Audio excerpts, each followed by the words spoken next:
Hi, friends. Welcome to the Nora and Becks podcast. I'm Nora. And I'm Becks. Tell me what we're talking about today. We are talking about episode 80 of the Imp and Skizz podcast, Obsession. Let's unpack that. That is the title. Yeah. It's nice and long. Nice and long. First impressions. It was good. Super fun. Yeah. Yeah. You can go first. Thanks. I thought it was funny that I kind of went into the episode knowing that they would talk a lot about Impulse's obsession with everything being perfect and always having the best thing he can have to make the best quality product that he can. So that was interesting. Right. I definitely saw that coming. But other than that, it was just sort of a fun episode. Yeah, I definitely think about Impulse's obsessiveness with perfectionism, especially when we were starting this podcast, because I was just thinking about like some of our early setup that we have going on here, and I was just like, oh, yeah, Impulse would not be proud. No. He would not be proud. Luckily, we've upgraded quite a bit since then, so there you go. Yeah, hopefully this is a good improvement. Honestly, I would love if he could just like record a little like tutorial of all the things that he does and everything he gets. Yeah. Because honestly, if he told me what equipment to use for anything related to YouTube or streaming, I would just like follow his lead. Right, yeah. Follow his leadership. I'd be like, anything you say, Impulse, I trust you 100%. Because you're a perfectionist. Right. I kind of want to know what he's camera Jimmy uses on his streams. I've thought about that too. His streams look so good. Like, they do. He has really nice stream quality. Anyway, that's off topic. But I will say, yeah. I would say his and Impulse's are very like on par as far as quality. But the other thing that's hard is that there's not that many of the Minecraft content creators that we watch who use webcams. That's true. Or, do camera shot. Yeah. I feel like Jimmy is the only one that does it. But understandable. Yeah. But Skizz was not kidding when he gave affirmations during Limited Life talking about Jimmy's natural charisma. Because I mean, he's got that It's got to be really hard. It's got to be hard to juggle that level of like facial expressiveness while streaming and not like getting zoned out and concentrated on what you're doing. Yeah. Like he's doing a lot and he commits to a lot by doing the streaming his face while he's playing stuff. And just like when he's doing regular videos. Yeah. But he does it so flawlessly. Like it's just it seems so natural for him. And maybe it is. That's true. Maybe it is. So it's very cool. Anyway, side rabbit trail. Yeah. I'm trying to remember. I'm like blanking on what Skizz talked about in terms of his obsessions. Well, I have a question for you. Do you know how to solve a Rubik's Cube? I do. Yeah, I do. Nice. Tell me about that. Tell me about when you decided you wanted to learn that. Because this has just kind of sparked my memory of my experience with Rubik's Cubes as well. Because, like, yeah. It was definitely you that got me into it first. Are you serious? Obviously. You were so I forget so much of how with Rubik's Cubes. And then the level of imprinting that I've done on you is hilarious. I don't even realize. And like I forget. I know it was given as a gift, but I got like a really nice speed solve Rubik's Cube. And I've learned how to do it. I don't think I could do it anymore. I don't remember the algorithm for the ending. I could probably get the sides and the top. But yeah, I would have to look up the algorithm. Yeah. But I think that's what I did too. Like I think I read articles and I couldn't tell you who exactly prompted me wanting to do it. Honestly, I think I was in middle school, so it was probably a boy. But no, I feel like you're right. you must have been in go high ahead. school because you got listen, that too. you Boys. got your Rubik's Cube for Christmas one year, and it was at our house. Did I really? So it must have been in 2017. I don't even know where that Rubik's Cube is. Yeah, I don't know where mine is either. But then all my siblings I do remember, got Rubik's Cubes too. I think at one point I had like a 2x2 or something. Yeah. Like I feel like I remember having a smaller version. But I don't really remember how to solve it. But I agree with you on the, like, if I was handed a Rubik's Cube right now, I think I could get I remember how to place the tops, like the sides and the corners. I can visualize that pattern. Yeah. But it's really fuzzy, like, as far as the rest of it. It's kind of there in the back of my mind. I think if I watched a tutorial video that was even short, I might be able to, like, pick it up pretty quick. But yeah, even back then, like, he talked about, I think he said in the podcast, just like, you would have to be some kind of special genius to just pick up a Rubik's Cube and figure it out. Yeah. Like, it would take you so long. Yeah. And he used the story about the guy going to prison. Right. So yeah, like, I definitely learned with some article, I think. Right. Like a WikiHow, probably. Yeah. But it's hard. Yeah. Go ahead. Yeah. I don't think I ever actually memorized the ending. Like, I think that I had it written down on, like, a sticky note or something that I had.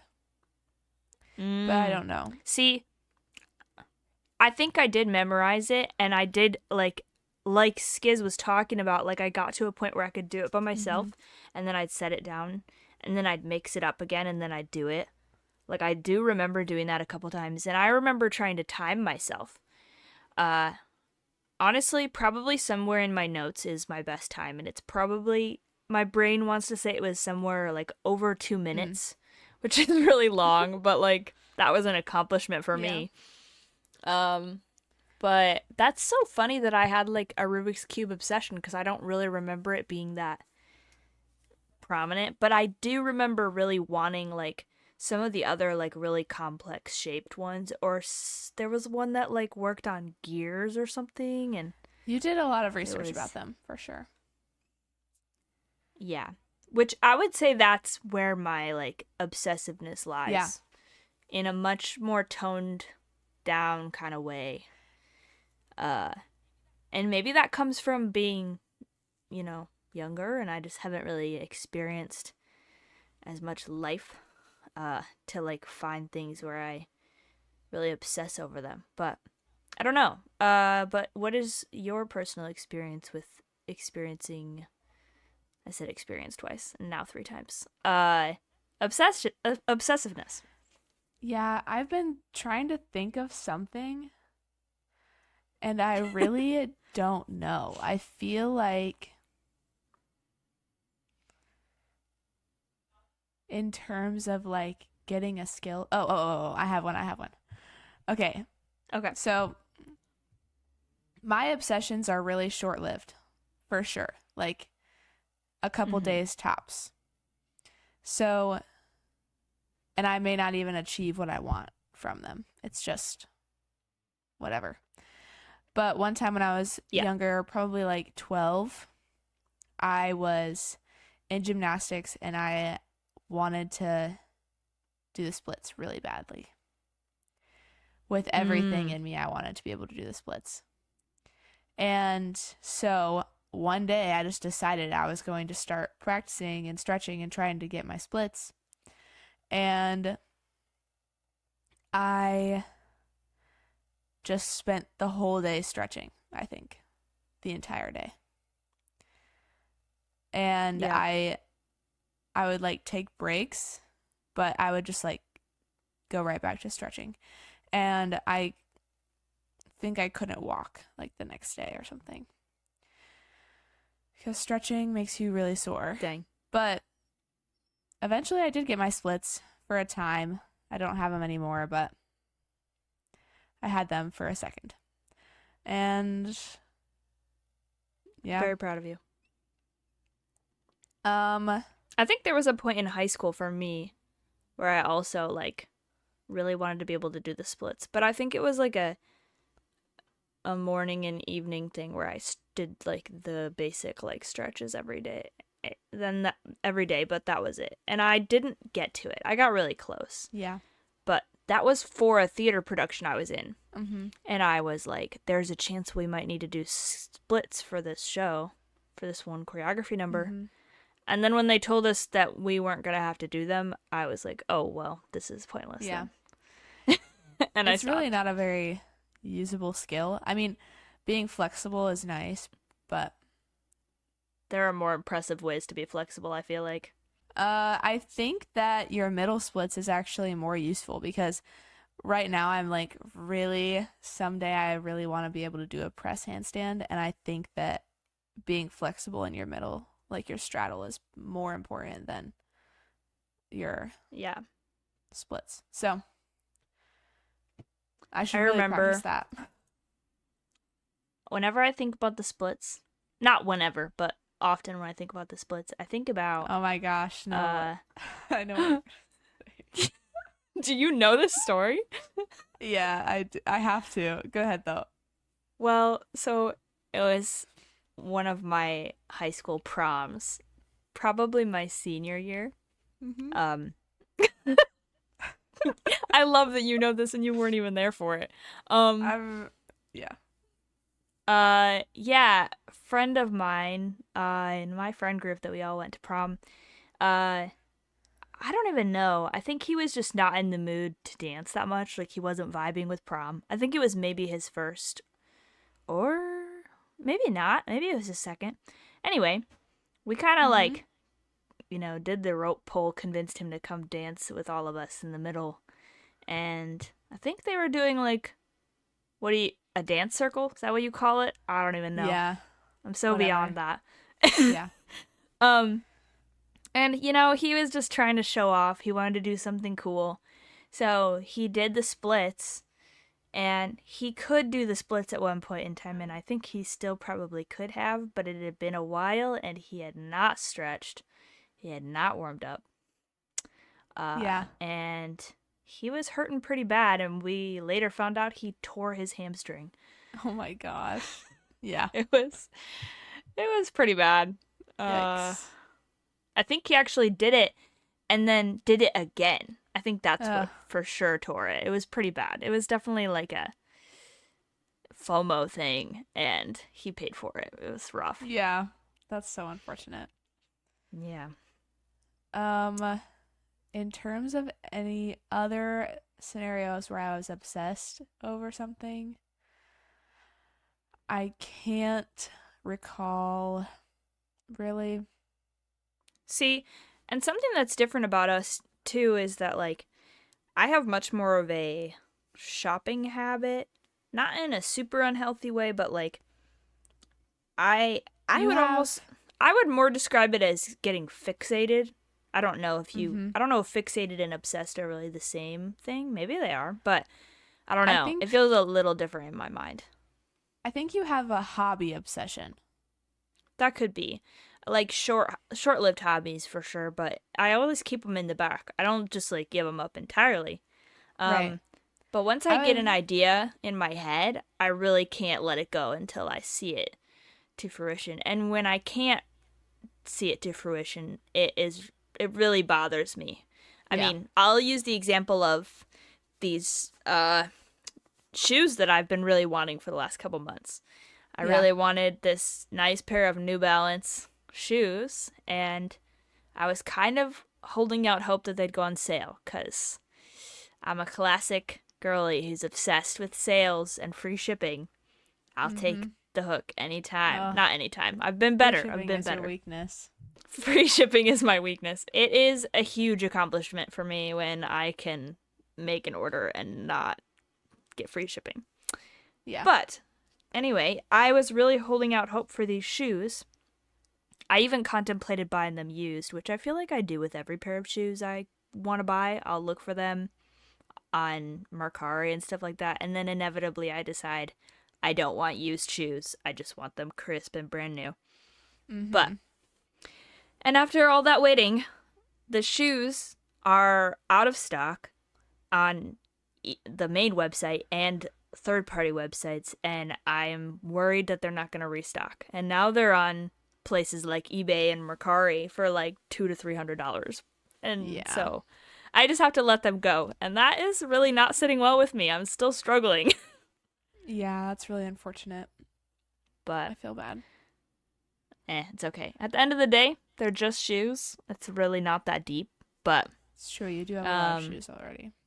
I do, but I am trying to sell my shoes. That was another stipulation I made for myself. I was like, you have to sell some of your other shoes you'd ever wear, and once you sell them, then you can buy these New Balance. And I listed a bunch of my shoes, took really nice photos and everything. Mm-hmm. I haven't sold any of them, and so that was what was really discouraging. Yeah, that's unfortunate. But anyway.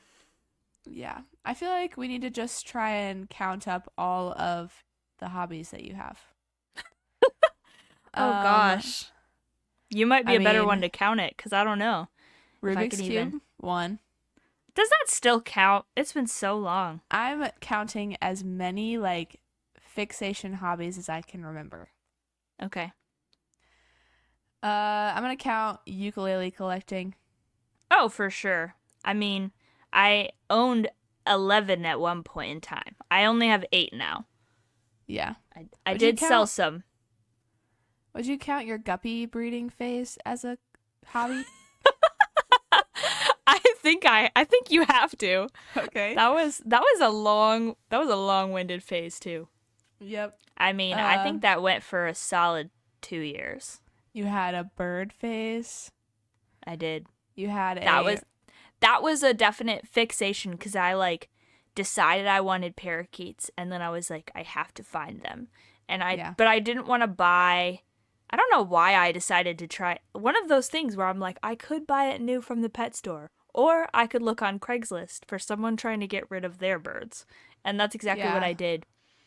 And I found someone selling 4 parakeets. I went from 0 to 4. Yeah.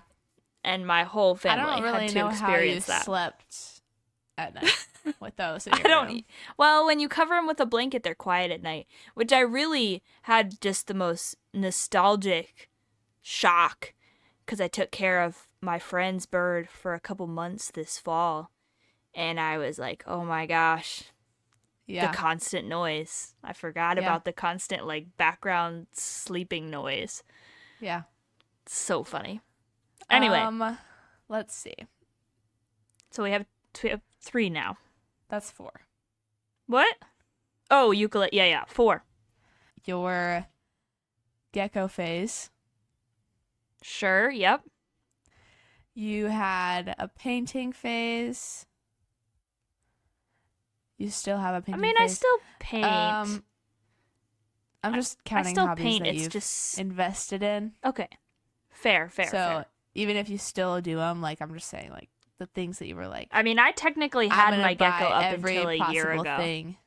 Yeah, I'm gonna buy all the things so I can do this perfectly. Bullet journaling, obviously. Of course. Gaming. I guess so. I would say, well, mechanical keyboard building. Yeah. Because I couldn't just buy myself a Razer keyboard. I had to look into, I was like, I need an aesthetic keyboard.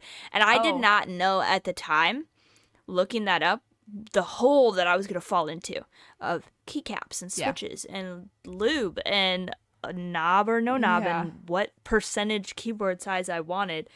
Just crazy. But that is a really good example of an obsession. Let's pause the list for a second because that was a hole I fell into for a solid 2 months. Yeah. And at the time, my brain was like, I might end up buying a ton of different types of switches. I might end up buying multiple keyboards. This could be a real hobby for me. Once I got my That's how it staple always goes, keyboard, Once I got my staple keyboard, I built it out. I did buy a new set of keycaps for it, even though the ones that came with it are great. Once I had that, I was done. I have not. I think I watched one keyboard video during Black Friday this past year, just for the heck of it. But like, since Black Friday 22, I've not, like, I'm set, and I just let it go. Obsession over. Yeah. So I met my goal. So yeah, Although, there's an obsession. Now that I have my computer, you do owe me a keyboard. I did say that when you got a PC, I'd build you a keyboard. You're right. All right, So, gotta dust off the hat, for my put it back birthday, on. You gotta get that. You're right. You're right. I'm gonna say, what did I just say? Gaming, keyboard building. Yep. Nails. Yep, You I did do wanted that. to do your own nails.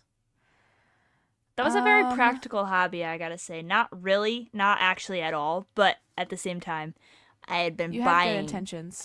I had been paying for nail sets because I was enjoying it, and then I was like, hey, this is really expensive. I could have bought all the equipment to do this myself for like several years worth already. So then I was like, you know what? That's what I want for my birthday. So I did pay for most of it, and then my mom covered the rest. So that was a nice little birthday gift. You had... Can't forget the Life series. Can't forget the Life series watching hobby. That's an ongoing thing. 100%. I'm gonna say sweatshirt. Yeah, different variations of reconstructing. like custom, like reworked sweatshirts. Yeah, that's something that you do. Not very confidently, I might add. Takes me forever. Yeah. Sometimes I don't fully commit myself to the hobby I want to have, and then I just have like existential crisis trying to do stuff. I guess, would you count like pen pal letters as part of bullet journaling? It's kind of more in the stationery category. Like, I definitely gained a huge obsession with stationery as a hobby in general during COVID. Yeah, I'll just say stationery in general, along with bullet journaling. Which has massively dipped, but it kind of, like, has spikes every so often where I'll buy a crap ton of stuff again. And I'm like, why did I do this? But it's okay. Yeah. Bangs. Yep, shoes. The bangs shoes hobby. Ambassadorship for a shoe company. I technically am still an ambassador, but I don't have to post anymore as a requirement, so I don't do anything with the community. But I have too much FOMO to actually like formally request to leave. Yeah. I am like struggling to think of anything else, but we are at 14. Yeah, there's definitely more. Definitely. I mean, Slime? You could consider corgis a hobby.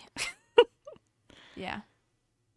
But they're like my life. Dogs are my life, so it's kind of an expansion on something I was already doing with my life. A hyperfixation that went too far. Yeah. It was just practical, though. To have such a background in raising dogs all my life, it only made sense to grow a corgi army. Yeah. Photography was a hobby, like every other girl in middle school. Yeah. Bled into high school. Dropped in adulthood, but then probably bringing it back for streaming? Question mark? Oh. Gym stuff, obviously. Gym, of course. Going to the gym. Which actually started out as CrossFit. CrossFit was a huge hobby for me. I guess after I CrossFit. Yep. And then after I moved, there's no CrossFit gym near where I live now, so I kind of phased that into just traditional strength training, weightlifting. Yeah. And still trying to incorporate some levels of like HIIT training like I would have at CrossFit. But man, does it kick my butt anytime I do it. So it's different. It's not nearly as enjoyable to do on your own. But yeah, there's definitely more. I just can't really Yeah. think of it right now. Lots of random fixations on like making certain types of foods, certain types of dessert things, Right. buying snack boxes, Uh-huh. getting into like Instax cameras. Oh, yeah. Lots of stuff. Yeah. Lots of stuff. I mean, I guess at one point, like, curly hair was a fixation that you bought a bunch of stuff for. Yeah. Oh, That's like skincare used to be something that you did. It's still like something that I phase in and out of when I feel like it. But yes, Yeah. I was big into skincare, which again, such a funny example of imprinting because I had no idea what level of influence I had on your skincare. Yeah. Your level of skincare routine. I mean, I've told you this, but when I was like 9 or 10, you told me that I needed to start doing skincare because my face was gonna break out. Oh, that's so funny. I was just like, listen to me because I'm older and mature. Yeah, literally like 14 or 15. Yeah, which at that age, I needed it. I needed it. You were so like disciplined about it. And I'm because my like face still looked not like even. crap. Yeah. Oh. But well, and I think my high school friend from back then had like perfectly flawless skin, even though all she did was like splash it with some water, which really pissed me off. So I was just like, it can't be that way for everyone. I'm gonna make sure Ellie gets ahead of the game. Yeah, and I never have struggled with anything. Maybe it paid off starting as early as you did. I didn't, though. That's the thing. I didn't do what you told me to do. Yet again, surrounded by people born with flawless skin. It's fine. Yeah. Not this week. My face has been an absolute wreck this week, and it's really annoying. Oh, no. I don't even know why. I started a new skincare routine.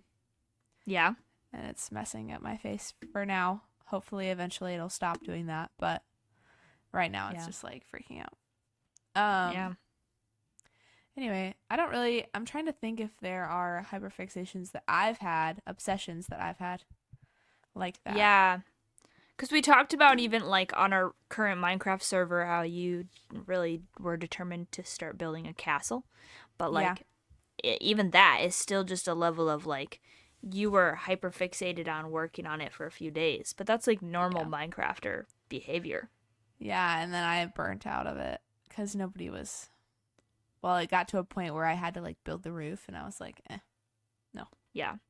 Which like I hate building roofs so much. I would say, and I'm not that good at Minecraft or building. Like I don't have good creativity, a good creative headspace for it.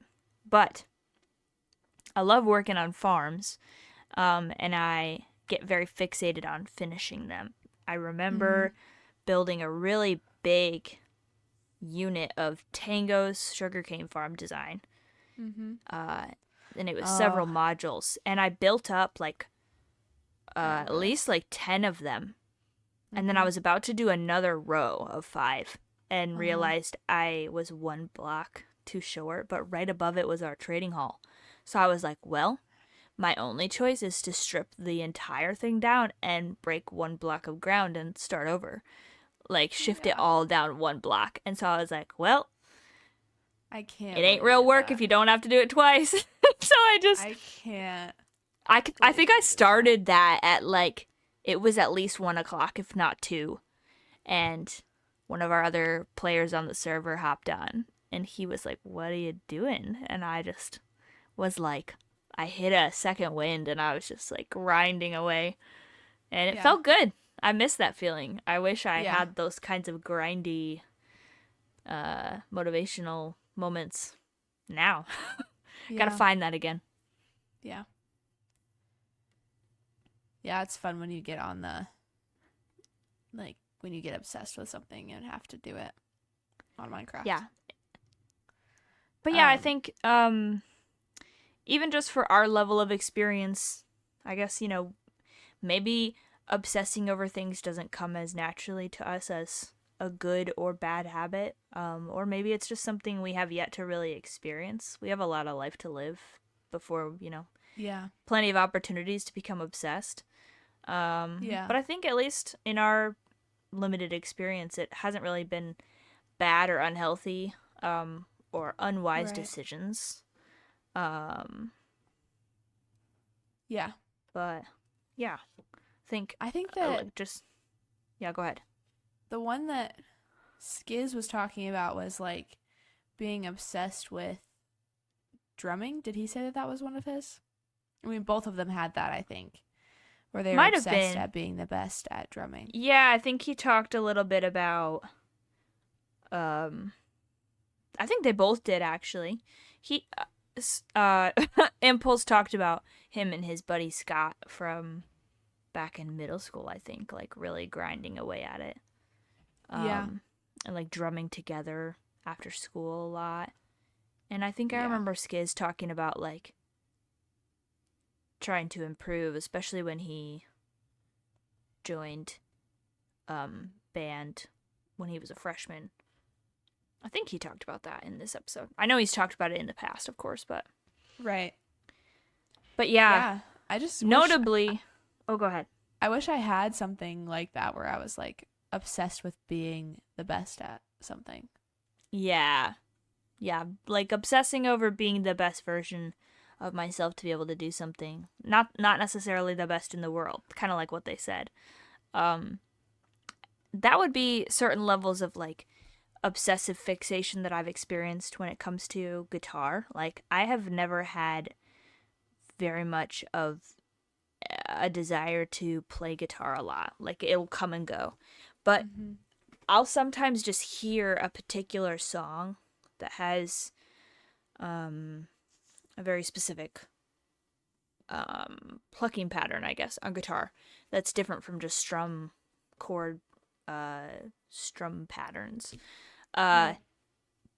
And I just fixate on it and I'm like, I have to learn this song. And so Yeah. my guitar skills are not that great. I could not just like learn to play a song if you asked me to start playing it. I can't freestyle it. I can't just randomly make riffs and create music. But Yeah. I can play one specific like 6.5 minute song that's entirely picking patterns while singing. I couldn't do it right this minute, but I Yeah. could at a certain point, Yeah. and I spent hours just refining and fine tuning that song, and then I could play it, and I played it a lot. And that's happened a few times, so. Yeah. I have done that like one time that I can remember with playing the piano. And I remember one time I Mm-hmm. was super obsessed with learning the Piano Man intro, just like the riff at the beginning. Oh, And I did at one point. yeah. I don't know if I could do it right now, but I did learn it. Yeah. Yep. But that was it. I like learned the intro and that was all I needed. I was like, okay, I'm done. Yeah. So I think that our ways of being obsessed are very different, where mine is very short term and yours is more long term than mine. In some ways. It just really depends, like, it really depends on what it is. It might, like, spurt, like, a little bit longer than yours in some cases, but Yeah. most of the time I feel like it's pretty short lived. Like, when I fixate on wanting to purchase something I really want, as soon as I get it, it's done. Like, I'm over it. Like, Yeah. my excitement level just drops. I've tried to be I'm like, what's the maybe next you thing? shouldn't purchase it. And it's just never, like, you can't be convinced. It depends on what it is, but yeah, you like a lot. I've gotten a lot better, to be fair. But yeah, That's true. sometimes it's just like when I decide I want something, then nothing's gonna stop me. And it's not like I'm buying anything like dangerous, Right. or bad for my mental health. It's just Yeah. It's just random like things. stuff like everything that you would possibly need to build yourself a keyboard or build or do your own nails or whatever, buy every Yeah. stationery kit you can possibly find and buy more because of free shipping. I mean, it just goes there. I'll use them eventually. It'll be fine. Yeah. And if I don't, I end up gifting them. Like I've bought 2, like that watercolor journal. My other habit is convincing you and other people to buy things with me so that I can get free shipping. So yeah, we have that watercolor journal. Which That's truthfully, really nice. I don't know that I'll ever actually use that. I haven't used it yet either, but I think at one point in your life you'll decide you want to use it. So you have time. Yeah. But I don't mind watercolor. I actually went through a night where I did watercolor one time. Well, and the other thing is that it's really nice for gouache or any kind of paint. It's just really good painting paper. But still can just be used. Yeah. It can be used for just for writing in too, which is it's just a nice quality paper. You don't see it very often. It's actually from France. And wow. Yeah. It's made by like this sweet couple.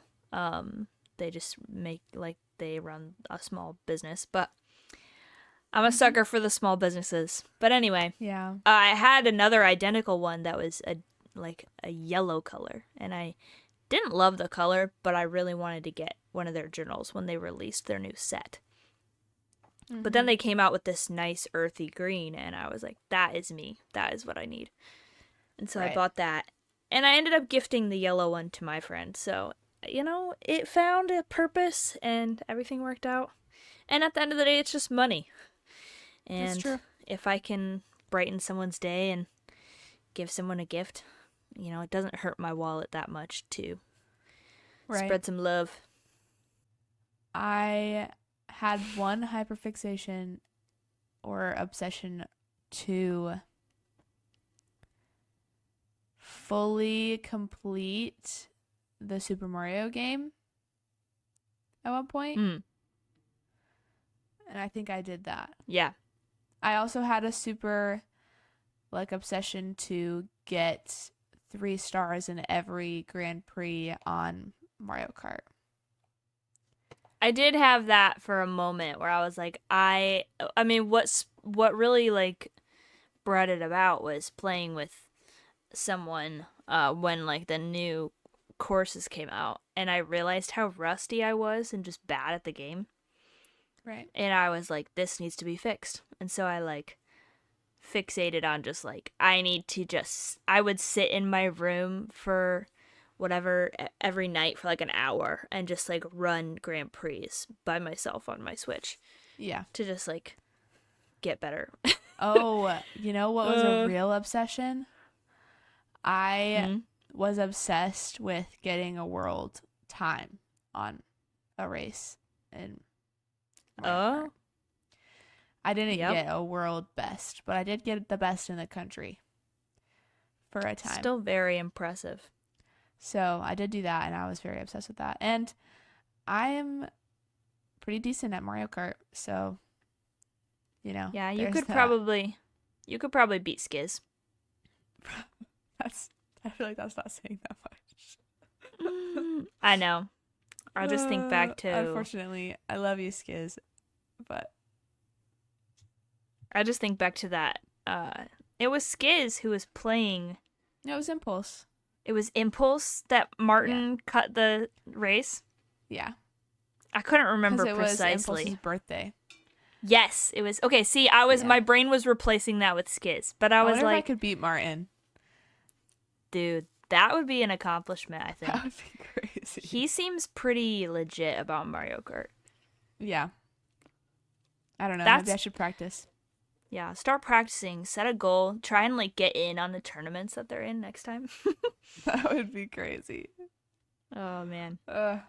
Just funny. grow your YouTube career to the point where Martin will accept a challenge to. Yeah. I'm sure that there are better people. I mean, I know that there are way better people than I am. So. But what a fun time! What a fun time would it be? It would be fun to play. I do love Mario Kart. It's very fun. I played last night actually with my family. Nice. Awesome. Now you're making me want to play Mario Kart. Yeah, maybe I should do that later. We should do a video about that. Yes. Yeah, so those were some obsessions that I had. I think when I start a show, I have to finish it as soon as possible. So every waking minute that I can be watching it, I will watch it. That happens with me off and on. It depends on the show. But yeah, that's definitely an obsession that you have. I did that when I was younger. I watched Casey Undercover, and I watched it all in like 2 days or something like that. 3 days. How many episodes are there? There's 3 seasons. Dang. So it couldn't have been that many. It had to have been like a week. But I also did that with Boy Meets World. Hyper fixated on that. It's still my favorite show of all time. Yeah, I was gonna say still hyper fixating. I'm just kidding. I love that show. It's a good show. Yeah. Well, I think this any is final thoughts? Not particularly. I mean, it was a good episode as always. Yeah. And yeah, I appreciate their way of just like bringing stuff back around, and again, like always trying to be intentional with the conversations they have, even if it's just fun, chill time, you know, and not a big, serious, like challenging discussion, like what's stopping you. Right. Yeah. I can't wait to see what they do this week. Yeah. It'd be nice to hear whatever. For sure. I think it's about time for a guest. Hermits on soon. Yeah. Yeah, I'm about to say we're kind of overdue for a guest episode. Yeah. Let's get some hermits on there. But